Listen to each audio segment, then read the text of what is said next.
80वें स्वतंत्रता दिवस पर आप सभी को हार्दिक शुभकामना और बधाई।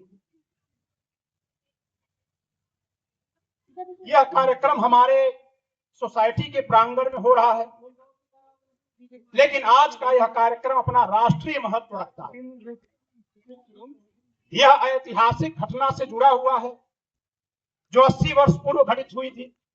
15 अगस्त 1947 को देश आजाद हुआ था और यह आजादी आगे कायम रहे, इसलिए आज का दिन जहां अतीत से स्रोत पाता है, वहीं भविष्य की ओर दृष्टि रखने का भी, ध्यान रखने का भी, आपको तत्पर रहने की याद दिलाने वाला दिन है। 80 वर्ष पूर्व हम आजाद हुए थे, लेकिन अगर हम गुलाम होने को जोड़ें तो इतिहास 80 वर्ष से 200 साल पहले से चला जाएगा। यानी आज से 280 साल पहले के इतिहास से हमको आज तक देखना होगा और वर्तमान में जो देश में बदलाव हो रहा है उस पर भी नजर डालनी। आप सोच रहे होंगे कि मैं अपने हाथ में 2 पुस्तक लेकर यहां खड़ा हूं। ये 2 पुस्तकें हैं।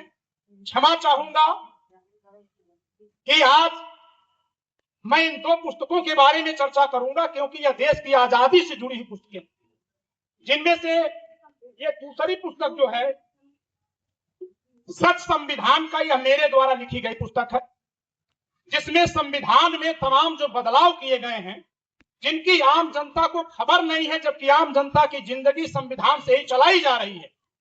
इनमें 17 संशोधन मैंने लिखे हैं जो सरकारों ने बिना आपको बताए कर दिए हैं।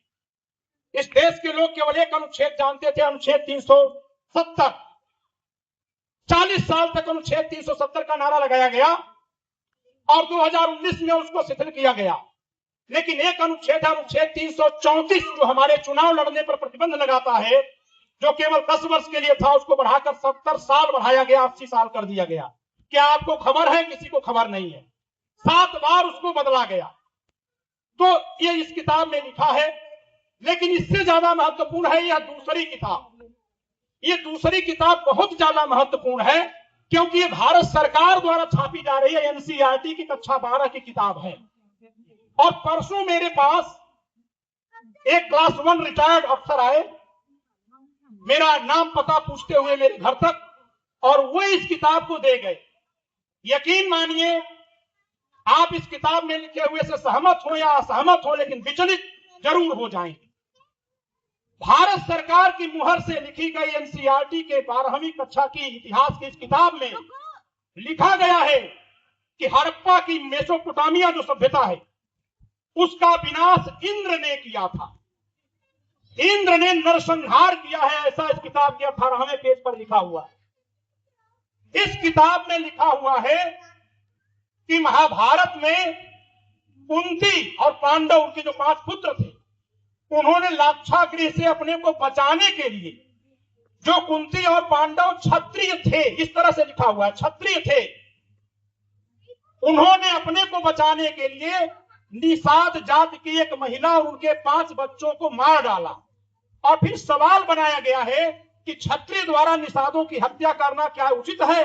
ये सवाल आपके एनसीईआरटी के किताब में छपा हुआ है। और इसी नाते मैं कहीं कोई भाषण देता हूं तो सबूतों के साथ देता हूं। आप इस किताब को देखिएगा, आप लोग पढ़िएगा। कक्षा 12 की ये किताब है। और एक बात और चौंकाने वाली है कि इस किताब को 2020 में रिवाइज किया गया है, कोरोना काल के बाद, इसी में लिखा हुआ। और जो मेरे हाथ में संस्करण है 2025 का है, इसमें हिंदू धर्म को धर्म नहीं माना गया है। और इसमें इसके पृष्ठ संख्या 83 पर लिखा हुआ है, छात्रों के लिए एक संदेश है, पृष्ठ संख्या 83 पर। बस वही पढ़ करके मैं अपने इस भाषण को विराम दूंगा, क्योंकि आज का कार्यक्रम और लोगों के लिए अवसर का है। तो पृष्ठ संख्या 83 पर जो एक स्टेंजा है, मैं उसको पढ़ना चाहूंगा, क्योंकि यह किताब किसी व्यक्ति की या किसी संगठन की नहीं, बल्कि भारत सरकार की है, इसलिए इसको जानना जरूरी है। पृष्ठ संख्या 83 पर एनसीईआरटी के कक्षा 12 के विद्यार्थियों के लिए जो भाग 1 इतिहास लिखा गया है, उसके पृष्ठ संख्या 83 पर लिखा हुआ है, सांची का महान स्तूप। हमें कोई दिक्कत नहीं, सांची का स्तूप महान है, महान था, महान रहेगा। लेकिन आगे क्या लिखा है?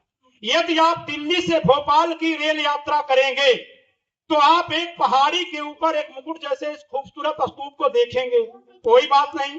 अगला संदेश देखिए, यदि आप रेल के गार्ड को सूचित करेंगे, ये विद्यार्थियों को संदेश है, यदि आप रेल के गार्ड को सूचित करेंगे तो वह सांची के छोटे से स्टेशन पर 2 मिनट के लिए गाड़ी रोक देगा।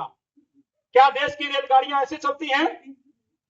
ये भारत सरकार लिखवा रही है कि सांची स्टेशन पर जब ट्रेन जाएगी तो आप गार्ड से कहिए वो 2 मिनट के लिए गाड़ी रोकेगा, और बस इतना समय कि आप गाड़ी से उतर जाएं और पहाड़ी पर जाएं और स्तूप के दर्शन करके आ जाएं। ये इस किताब में छपा हुआ है जो भारत सरकार की मुहर से छप रहा है। आप लोग, ये सरकारी किताब है, इसको देखिएगा, क्योंकि ये सब सूचनाएं जब तक कोई किताब नहीं पढ़ेगा नहीं आ रही हैं, और अखबारों में ये सब बातें छपती नहीं है, और इसके अलावा टेलीविजन पर ये चर्चाएं होती नहीं है, और समाज में हिंसा नफरत फैलती जा रही है, चाहे किसी के भी खिलाफ या पक्ष में हो। लेकिन अगर हम बटेंगे तो आजादी खतरे में पड़ेगी। इसीलिए आज भारत की आजादी के उत्सव पर मैं यह बात आपके बीच रख रहा हूं कि चाहे किसी ने भी ये शरारत किया हो, अगर यह शरारत हो रही है तो यह देश की आजादी को खतरे में डालने का एक उपकरण हो सकता है, एक औजार और षड्यंत्र हो सकता है। धन्यवाद। जय हिंद, जय भारत।